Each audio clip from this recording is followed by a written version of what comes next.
जय हिंद सभी को। कैसे आप सभी उम्मीद करते हैं कि बहुत ही बेहतर होंगे। आज हम लोग बात करेंगे जित जित में निरखत हूँ, और जिनके जो लेखक हैं वो है पंडित बिरजू जी महाराज। और पंडित बिरजू महाराज जी जो हैं, इनका खुद का ये जीवन का परिचय है, यानी कि हम कह सकते हैं इनका इंटरव्यू है या साक्षात्कार है। तो पहला ही क्वेश्चन बनता है कि बताइए जित जित में निरखत हूँ ये क्या है, क्या कहानी है, क्या ये निबंध है। तो आप सबको जवाब देना है कि ये एक इंटरव्यू है, एक साक्षात्कार है। ठीक है, तो बहुत अच्छे तरीके से हम लोग यहाँ पर ऑब्जेक्टिव करेंगे, तो आप लोग हो जाइए तैयार। ठीक, चलिए यहाँ पर देखिए, यहाँ पर लिखा हुआ है जित जित मैं निरखत हूँ। ठीक है, और यहाँ से पहला प्रश्न है आपका कि पंडित बिरजू महाराज ने गंडा किससे बनवाया था। तो पंडित होगा वो हो जाएगा बी, राइट। चलिए आगे हम लोग करते हैं, रसलून बाई कौन थी। तो रसलून बाई देखिए इस चैप्टर का जो है नहीं है, ये चैप्टर है यतीन मिस वाला, नौबत खाने में इबादत वाला, तो इसको हम लोग स्किप करके चलते हैं। आगे यहाँ पर देखिए बहुवचन पत्रिका के संपादक कौन थे, ये भी है यतीन मिस वाला। ऐसे तो ऑप्शन इसका डी हो जाएगा, राइट, लेकिन फिर भी हम लोग आगे चलते हैं। यहाँ पर क्वेश्चन है सुलोचना कौन थी, ये भी है दूसरे का, और उसमें अभिनेत्री थी, तो ये सी हो जाएगा, राइट। लेकिन हम लोग आगे करते हैं यहाँ पर इस चैप्टर को लेकर के। तो देखिए इस चैप्टर की शुरुआत जो होती है, यहाँ पर एक क्वेश्चन तो वहां हुआ, फिर यहाँ पर 5 है। बिरजू महाराज अपना सबसे बड़ा जज किसको मानते थे। तो इसका आंसर हो जाएगा अम्मा को, अपनी माँ को सबसे बड़ा जज मानते थे।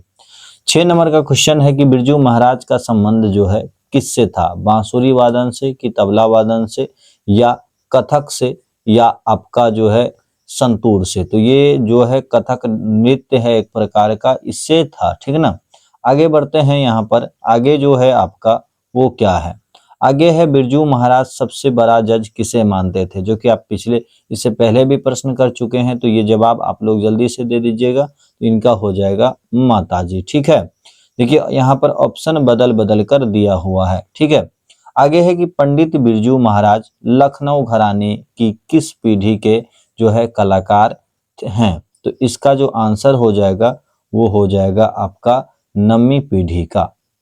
चलिए फिर आगे प्रश्न है कि बिरजू महाराज को संगीत नाटक अकादमी अवार्ड किस उम्र में मिला था। तो ये हो जाएगा आपका 27 साल के उम्र में, यानी कि डी हो जाएगा, राइट। ठीक है, बिरजू महाराज की ख्याति किस रूप में है, संगीतकार, शहनाई वादक, नर्तक या तबला वादक। तो देखिए बिरजू महाराज क्या करते थे, नाचने का काम करते थे, तो आपका हो जाएगा सी यहाँ पर, राइट। चलिए 11 का करते हैं, बिरजू महाराज किस शैली के नर्तक हैं, कथक का, कारवा का या कचिपुड़ी का या मणिपुरी का। तो ये जो थे आपको पता होगा, ये कथक के थे। ठीक है, बिरजू महाराज का संबंध किस घराने से है। तो इसका जो संबंध था वो लखनऊ के घराने से था, तो आपका हो जाएगा सी, राइट। सर्वप्रथम पुरस्कार बिरजू महाराज को कहाँ मिलता है। तो ये जो मिलता है वो कलकत्ता में मिलता है। फिर आगे जो है प्रश्न आगे कह रहा है कि बिरजू महाराज किनके असिस्टेंट बने। तो ये जो बने थे वो लच्छू महाराज के बने थे, जो कि आपका सी हो जाएगा, राइट।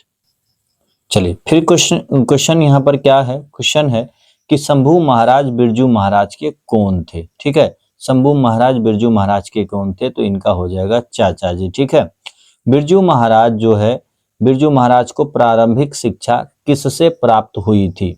तो प्रारंभिक शिक्षा जो प्राप्त हुई थी वो हुई थी कपिला जी से। लखनऊ में बिरजू महाराज की मुलाकात किनसे हो जाती है। तो इसका भी आंसर हो जाएगा आपका कपिला जी से। ठीक है, चलिए फिर आगे बढ़ते हैं। यहाँ पर क्वेश्चन है कि बिरजू महाराज की पहली शिष्या कौन थी, यानी कि सबसे पहले जो पढ़ने आई थी उसका नाम था यहाँ पर रश्मि, जो कि आपका सी हो जाएगा, राइट। ठीक है, फिर 19 नंबर का प्रश्न है, यहाँ पर कह रहा है कि मास्का का शाब्दिक अर्थ है मक्खन, मलाई, दूध या मिठाई। तो इसका जो आंसर हो जाएगा वो हो जाएगा मक्खन, जो कि ऑप्शन ए राइट हो जाएगा। चलिए 20 नंबर का प्रश्न करते हैं, थोड़ा कम दिखाई दे रहा होगा, फिर पढ़ के सुना देते हैं। बिरजू महाराज को संगीत भारती से जोड़ने में किनका योगदान था, पिताजी का, माताजी का, कपिला जी का या इनमें से कोई नहीं। तो इसका भी आंसर आपका हो जाएगा कपिला जी, जो कि सी हो जाएगा, राइट। बिरजू महाराज की कितनी संतानें थी। तो बिरजू महाराज को जो संतानें थी वो थी 2। ठीक है, रश्मि वाजपेयी किसके शिष्य हैं? तो आपको याद रखने हैं कि जो रश्मि वाजपेयी है वो इन्हीं के शिष्य यानी कि बिरजू महाराज का, जो कि ऑप्शन ए हो जाएगा राइट। चलिए फिर आगे बढ़ते हैं। यहाँ पर बिरजू महाराज कौन सा वाद्य यंत्र नहीं बजाते थे, ये आपके लिए छोड़ेंगे। चलिए आगे बढ़ते हैं। यहाँ पर किस खुशी में बिरजू महाराज के पिताजी ने हनुमान जी को प्रसाद चढ़ाया? ठीक है, तो ये जो है इनका आंसर हो जाएगा नौकरी के छूट जाने से, यानी कि बी हो जाएगा राइट। ठीक है, आगे यहाँ पर बढ़ते हैं। बिरजू महाराज को संगीत नाटक अकादमी पुरस्कार कब मिला? तो मेरे भाई इसका जो आंसर हो जाएगा वो आंसर हो जाएगा ए, जो कि 1965 में। ठीक है, आगे बढ़ते हैं। यहाँ पर 26 नंबर को लेकर के यहाँ पर क्या है, क्वेश्चन है कि कुमार गंधर्व क्या है? कि कुमार जो गंधर्व है ये एक शास्त्रीय गायक है। ठीक है, चलिए आगे बढ़ते हैं। कह रहा है क्वेश्चन कि नटरंग पत्रिका का संबंध जो है किससे है? यहाँ पर नटरंग जो पत्रिका का संबंध है वो है आपका रंग कर्म से। ठीक है, कहाँ से? रंग कर्म से। आगे बढ़ते हैं। यहाँ कह रहा है कि बिरजू महाराज का जन्म कहाँ हुआ था? तो बिरजू महाराज का जो जन्म होता है वो हो जाता है लखनऊ में, जो कि ऑप्शन आपका ए हो जाएगा राइट। ठीक है, आगे बढ़ते हैं। फिर कह रहा है कि बिरजू महाराज का साक्षात्कार किसने किया? तो बिरजू महाराज की खुद की शिष्या कौन थी? तो आप कहेंगे रश्मि वाजपेयी, और इन्होंने ही साक्षात्कार लिया था। 30 नंबर का प्रश्न है, पंडित बिरजू महाराज किस लड़के को जो है डांस सिखाते थे? ठीक है, किस लड़के को डांस सिखाते थे, ये भी आपके लिए छोड़ रहे हैं। फिर 31 नंबर है कि बिरजू महाराज एवं उनके पिता किस राज दरबार में नाचते थे? तो जिस राज दरबार में नाचते थे उसका भाई नाम क्या था? उसका नाम था आपका रामपुर। क्या नाम था? रामपुर। फिर आगे क्वेश्चन है कि किस उम्र में बिरजू महाराज रामपुर महाराज के पसंदीदा माने जाते थे? क्या जी? पसंदीदा माने जाते थे। तो ये जो उम्र थी उनकी वो बहुत छोटा सा उम्र, जो कि था आपका 6 वर्ष। चलिए आगे। यहाँ पर फिर से क्वेश्चन है कि बिरजू महाराज के जो चाचा है उसका क्या नाम था? तो देखिए क्वेश्चन बदल कर दे रहा है, कभी चाचा शंभू दे रहा है और पूछ रहा है चाचा। यहाँ पर चाचा दिया है, पूछ रहा है कौन, तो इसका आंसर हो जाएगा शंभू, जो कि हो जाएगा आपका option A right. Birju Maharaj ने यहाँ पर ठुमरिया किससे सीखी थी? तो मेरे भाई ये हो जाएगा ऑप्शन ए, यानी कि अम्मा से। पंडित बिरजू महाराज 10 साल के थे तभी उनके पिता का देहावसान हो गया, मतलब दुखों का पहाड़ टूट गया। और ये लड़का उस समय में हम कहेंगे ये लड़का ही बहुत छोटा सा लड़का था, 9.5 साल का। और उस समय यहाँ पर क्वेश्चन और आ जाए कि बाबू बताना कि किस बीमारी से ये मरे थे? तो इनके पिताजी को लू लग गया था और लू के वजह से इनके पिताजी का जो है मृत्यु हो जाता है। मात्र उस समय इसका उम्र जो होता है वो 9.5 साल होता है, जो कि ऑप्शन ए आपका राइट हो जाएगा। ठीक है, आगे यहाँ पर प्रश्न और है। जो प्रश्न कह रहा है क्या?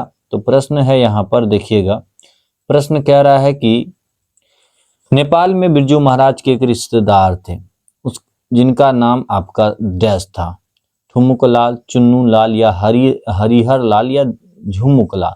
तो भाई इसका जो ऑप्शन हो जाएगा डी हो जाएगा राइट, जो कि हो जाएगा झुमक लाल। ठीक है, चलिए आगे प्रश्न को पढ़ते हैं। 37 नंबर का प्रश्न है, कह रहा है कि जित जित मैं निरखत हूँ पाठ साहित्य की कौन सी विधा है? और जब हम शुरुआत किए थे तभी हम बता दिए थे कि यह एक साक्षात्कार है, यानी कि लिया गया एक इंटरव्यू है जिसमें बिरजू महाराज अपने बारे में बताते हैं। ठीक है, चलिए आगे। यहाँ पर देखिए ऑप्शन दिया हुआ है, जो क्वेश्चन नंबर जो है 38, इससे पहले आप लोग देखे होंगे। और क्वेश्चन ये था कि जो जित जित मैं निरखत हूँ वो किससे संबंधित है?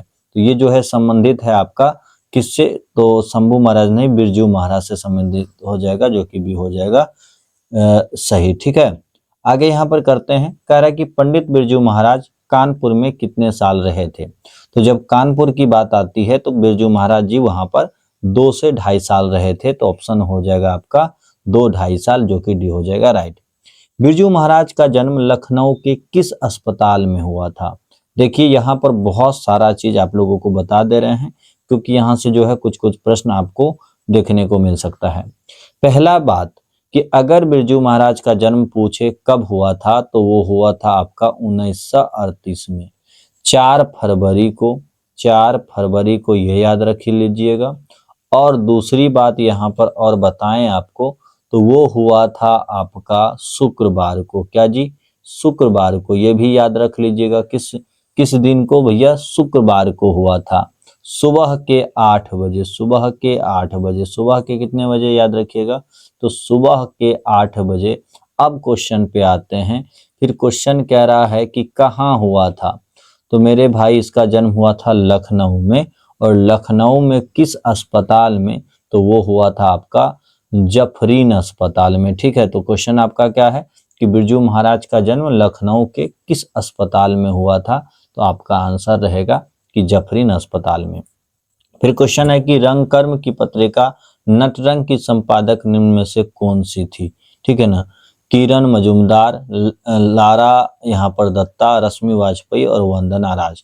कुछ कुछ क्वेश्चन यहाँ पर आप सबके लिए छोड़ते हैं, उसको आप लोग थोड़ा सा रिसर्च करके और कमेंट बॉक्स में दे दीजिएगा। ठीक है, ताकि हमें लगे कि आप लोग काफी बढ़िया रिस्पॉन्स देते हो। ठीक है, यहाँ पर अगला क्वेश्चन क्या है? अगला क्वेश्चन है कि पंडित बिरजू महाराज का जन्म कब हुआ था? जो कि हम अभी बताए ही हैं। तो देखिए इसका अलग अलग आ सकता है, जैसे कि आपका ऑप्शन में आएगा 1938। ठीक है, ए मान लीजिए 1938 आया आपका, बी जो है 1937 आया, और सी आपका जो है आपका आया 1936, और डी जो है डी आपका मान लेते हैं कि वो आया आपका 1940। ठीक है, तो आप किस में टिक करेंगे? कहेंगे भैया हम टिक करेंगे, आप बताए हैं अभी, टिक करेंगे ए में, जो कि 1938 में। लेकिन जब क्वेश्चन दे देगा आपका डेट को लेकर के, तब आप डेट को खोजना, और डेट जो है वो कौन सा खोजोगे? तो आप कहोगे डेट भैया खोजेंगे हम 4 फरवरी 1938 को। ठीक है, हम डेट को उस समय खोजेंगे, वो नोट कर लीजिए आप लोग, वो खोजेंगे 4 फरवरी। 4 फरवरी। उसके बाद आप उसमें भी खोजेंगे कब? 1938 को। ठीक है, तो ये रहे कुछ क्वेश्चन जिनका जवाब आप सबको मालूम चल गया, और एक दो क्वेश्चन यहाँ पर हम जान बूझ करके या कहिएगा सोच समझ के छोड़े हैं, ताकि आप सब कमेंट में उसका जवाब दे पाइएगा। ठीक है, तो चलिए बाय, मिलते हैं दूसरे चैप्टर के